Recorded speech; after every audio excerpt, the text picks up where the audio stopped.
in La Liga in his first campaign, was at Las Palmas for a couple of seasons, but before that, 6 campaigns with Lugo. Sid Lowe is with us. Sid, that resume doesn't scream Barcelona.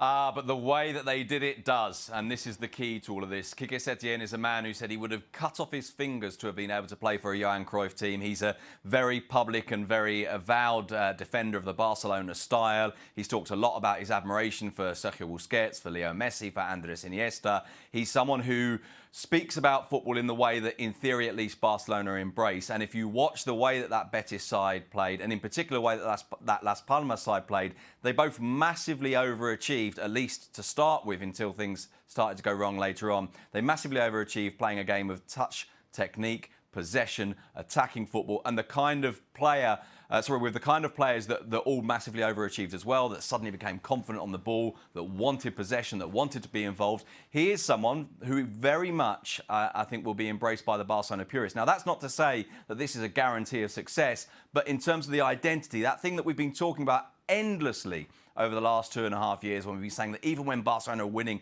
yeah, but is it Barcelona? Well, Setien, on the face of it at least, is. That's one thing to say, Sid, but this is a huge gamble, isn't it?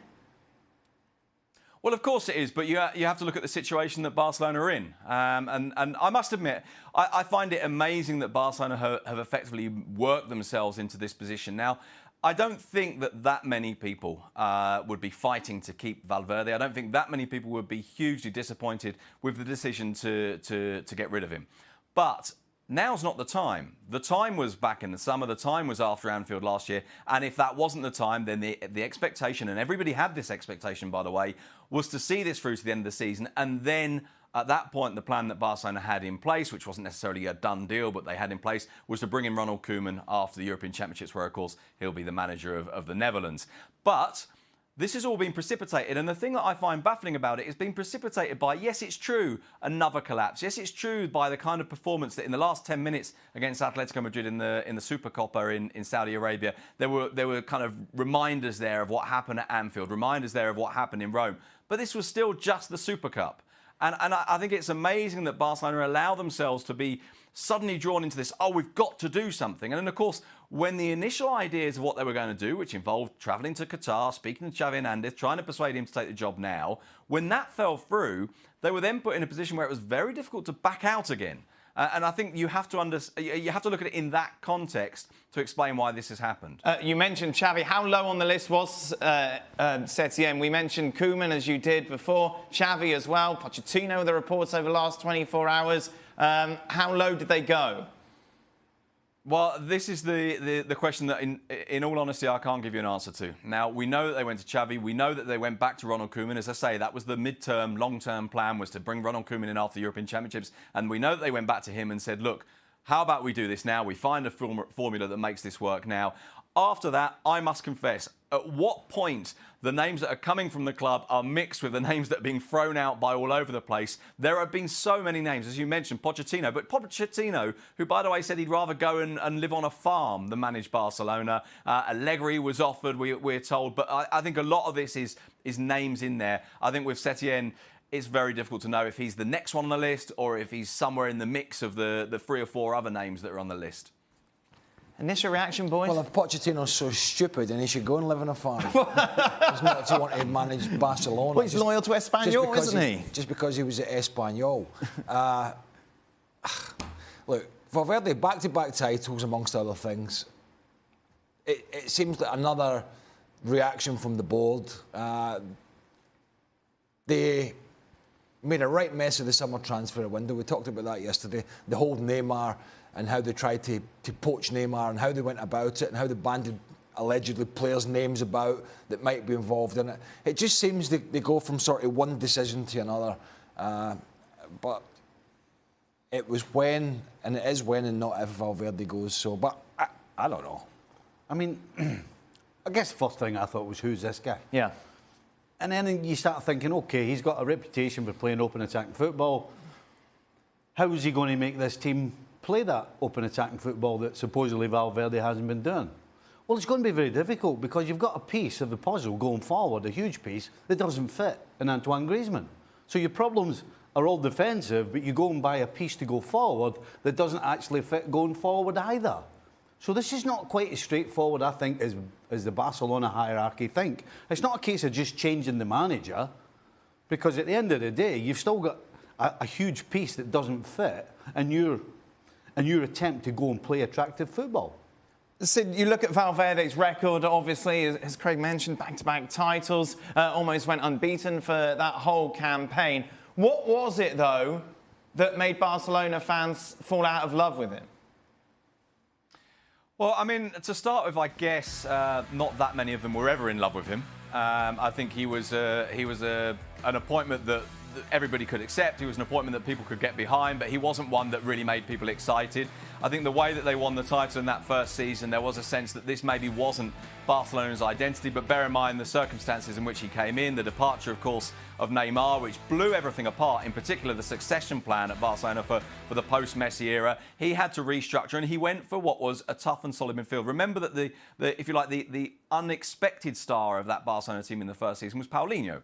And when you're talking about someone like Paulinho, people automatically think, yeah, but this isn't very Barcelona. I think people accepted that a bit in the first year, but then defeat in Rome damaged it. In the second year, I think they played much better, but again, still maybe not Barcelona style in terms of the recent context. And the recent context, of course, is that Pep Guardiola team. Isn't this this is the big problem, isn't it, Sid? Aren't Barcelona fans just living in cloud cuckoo land, that they think they're going to have Xavi, Iniesta, Busquets all in midfield running things, Messi, and it just isn't going to ever, it's never going to happen again, basically. So stop it, you're top of La Liga, accept it.